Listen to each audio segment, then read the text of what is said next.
अस्सलाम वालेकुम dear students. मैं उम्मीद करता हूँ कि आप लोग खैरियत से होंगे।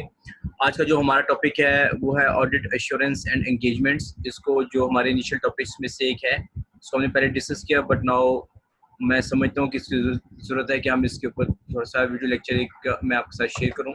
सबसे पहले मैं आपके साथ डायरेक्टली साइट पे जाता हूँ ताकि हमारा कुछ में टाइम जो है वो वेस्टेज ना हो। मैं सबसे पहले आपको ये बताना चाहिए कि ऑडिट क्या होता है। Audit is an exercise which enables the auditor, which audits are enables to give an independent opinion.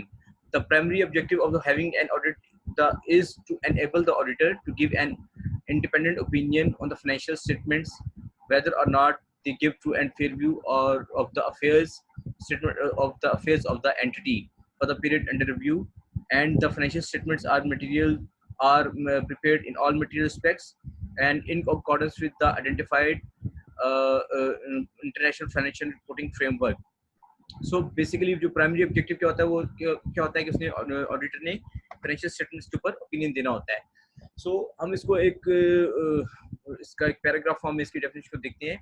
An audit is an exercise whose objective is to enable the auditor to express an opinion whether the financial statements are prepared in all material respects in accordance with an identified financial reporting framework. The phrases used to express the auditor opinion are given to give a true and fair view or present fairly। ये जो दो terms हैं, present fairly और give a true and fair view, ये जो है दो equivalent terms होती हैं। अब fair representation का मतलब क्या होता है कि fair representation requires the faithful representation of the effect of transactions। जितनी भी आपकी बिजनेस की ट्रांजेक्शन हुई हैं वो फेथफुली जो है इफेक्ट, उनका जो इफेक्ट है वो फेथफुली रिप्रेजेंट हो रहा है। कोई भी इवेंट्स हैं, अदर इवेंट्स हैं, हमने इसमें सब्सिक्वेंट इवेंट्स को भी डिस्कस किया अपने अर्ली लेक्चर्स के अंदर। उनमें से कोई भी इवेंट हो सकता है। And conditions in accordance with the definitions and recognition criteria. And conditions कौन सी होती है? Conditions that conditions other events and conditions, basically these other events and conditions existed at the balance sheet date. इसको आप लोग ख्याल रखिएगा कि एक तो फैक्ट ऑफ ट्रांजैक्शन होता है और दूसरा events and conditions existed as a balance sheet date, जो कि किसी फ्यूचर में आपके होने वाले इवेंट को जो फोरकास्ट कर रही होती हैं। In accordance with the definitions and recognition criteria for assets, liabilities, incomes and expenses set out in the applicable framework। अब फ्रेमवर्क के मुताबिक आपने अगर किसी चीज को एसेट क्लासिफाई किया है, किसी चीज को लायबिलिटी क्लासिफाई किया है, किसी चीज को इनकम क्लासिफाई किया है या किसी एक्सपेंस को आपने क्लासिफाई किया है, मतलब आपके क्लाइंट ने फाइनेंशियल स्टेटमेंट के अंदर इन चीज़ों को क्लासिफाई किया है, तो आप नहीं देखना कि क्या जो एसेट्स एंड लायबिलिटीज है क्या वो एसेट्स और लायबिलिटीज की डेफिनेशन को मीटअप कर रहे हैं, क्या इनकम जो आपके क्लाइंट ने रिकॉर्ड किया है क्या वो जो है आपका क्लाइंट उसकी जो कंडीशंस है उसको मीटअप हो रही है, एक्सपेंसेस की कंडीशंस जो है मीटअप कर रही हैं। ये नहीं हो कि ऐसी कोई चीज़ एक्रूअल बेसिस के ऊपर है तो आपको इनकम्स कब रिकग्नाइज करनी है या एक्सपेंसेस कब रिकग्नाइज करनी है। द टाइम व्हेन इनकम और expenses occur whether or not cash their gains have been received or paid by the client, accrual basis पे हो रही है। तो आपने ये देखना है कि आप क्लाइंट ने जो भी एसेट्स को क्लासिफाई किया है, लायबिलिटीज को क्लासिफाई किया है, इनकम्स को क्लासिफाई किया है या एक्सपेंसेस को क्लासिफाई किया है, तो क्या वो अकाउंटिंग फ्रेमवर्क के मुताबिक किया है या तमाम एसओपीज को मद्देनजर रखते हुए किया गया है। मगर अगर एसेट है तो क्या वो एसेट की कैटेगरी में फॉल कर रहा है, अगर उसने लायबिलिटी को क्लासिफाई किया तो क्या वो लायबिलिटी की कैटेगरी में फॉल कर रहा है। अब एसेट्स क्या होते हैं? Economic resources, inflow of economic resources toward the organization, और लायबिलिटीज क्या होती हैं? Outflow of economic resources from the business. अब ये तो हो गया इसका प्राइमरी ऑब्जेक्टिव। प्राइमरी ऑब्जेक्टिव क्या होता है ऑडिटर का? कि to enable the auditor to give an independent opinion on financial statements whether or not they give true and fair view of the phase of the business for the period under review or present fairly, or financial statements are prepared in all material respects and in accordance with the identified financial reporting framework। अब इसमें जो secondary objectives होते हैं वो भी हमने number of time discuss किए। वो क्या होते हैं कि आपकी जो फाइनेंशियल स्टेटमेंट्स हैं they comply with the provisions of companies ordinance 1994। The another objective is to detect and prevent error and fraud. Another objective is to provide advice to the client, जिस client का आप audit कर रहे हैं, on entities affairs to improve its accounting and internal control system। ठीक है, ये इसके सेकेंडरी ऑब्जेक्टिव्स होते हैं। अब इसको हम थोड़ा सा मजीद आगे डिटेल में लेके चलते हैं कि ऑडिटर्स की जो रिस्पॉन्सिबिलिटी की होती है, auditor responsibility is to express an opinion on the financial statements that are prepared by the entity's management. Now auditor do not bear any responsibility for the preparation and presentation of the financial statements, which is the sole responsibility of the directors oblique management. Directors कौन होते हैं? वो part of क्या होते हैं? Management होते हैं. So we are going to discuss another term today, that is what? Review engagements. Now review engagement is a little different from the audit, external audit. The objective of a review engagement is to enable an auditor to give an opinion on whether anything has come to his attention that would mean that financial statements were not properly prepared, true and fair.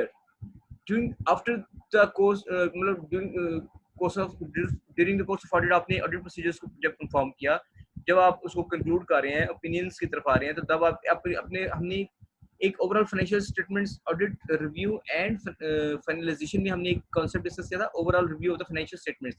तो उसके अंदर हम क्या करेंगे, वो हमारी review engagement है.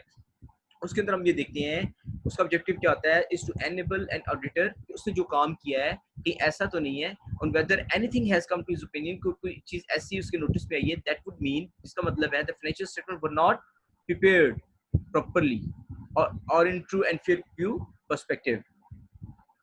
सो अब इसको हम थोड़ा सा इसमें डिफरेंशिएट कर लेते हैं. The external audit can be distinguished from the review engagements by the level of assurance provided.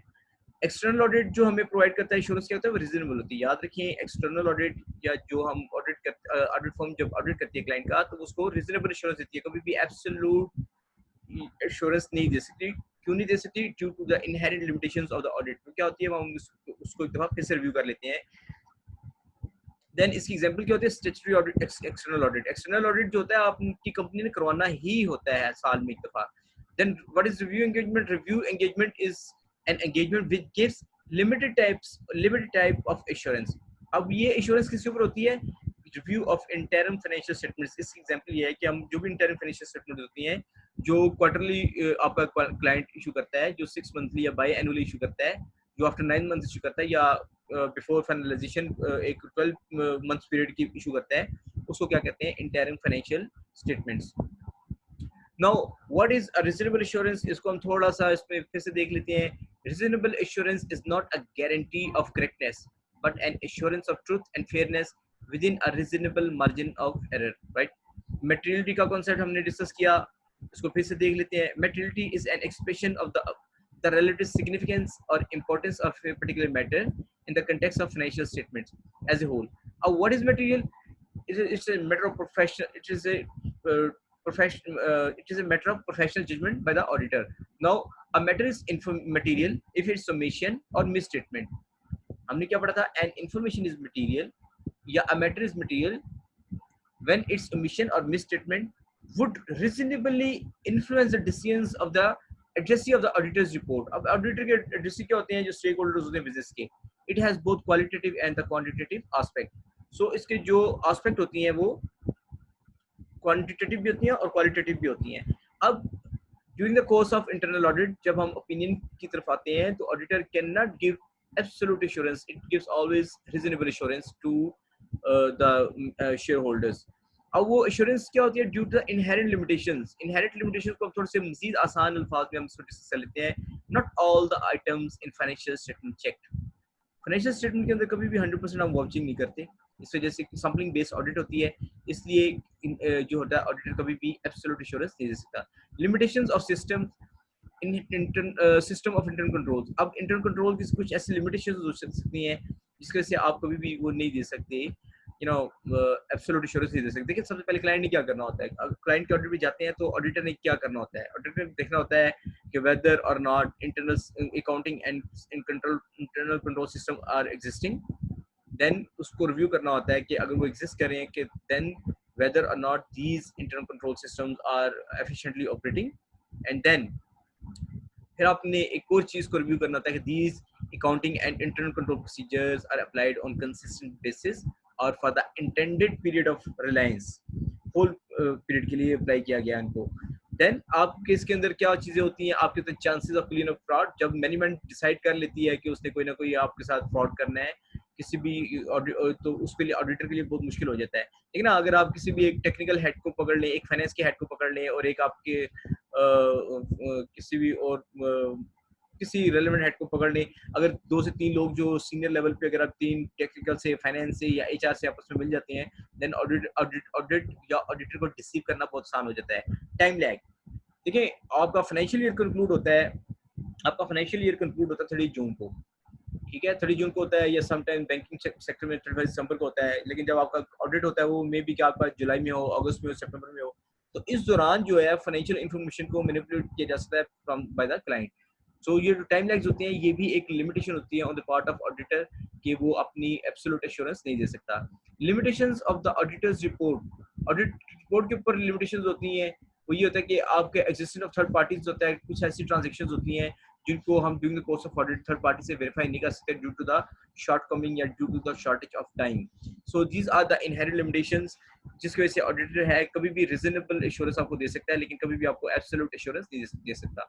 सो मैं उम्मीद करता हूँ कि ऑडिट एंड एश्योरेंस एंगेजमेंट के अंदर ये छोटे छोटे जो कॉन्सेप्ट्स हैं ये आपको समझ आए होंगे। इफ अगर कोई चीज़ नहीं समझ सकी या कुछ चीज़ हमने स्किप कर दी है तो आप ज़रूर अपनी क्यूरीज को नोट डाउन कीजिए, और इंशाल्लाह you will find me beside you in the question answer session। कहीं से भी पढ़िए, अच्छी बुक्स पढ़िए, ऑनलाइन बाकी टीचर्स के भी लेक्चर सुनिए। अगर आप समझिए कि कोई चीज़ आपको समझ नहीं आई, प्लीज़ मुझे ज़रूर बताइए, मैं इंशाल्लाह ट्राई करूँगा कि आपकी क्यूरीज को एड्रेस कर सकूँ। थैंक यू वेरी मच, अपना ख्याल रखिएगा, अल्लाह हाफिज़।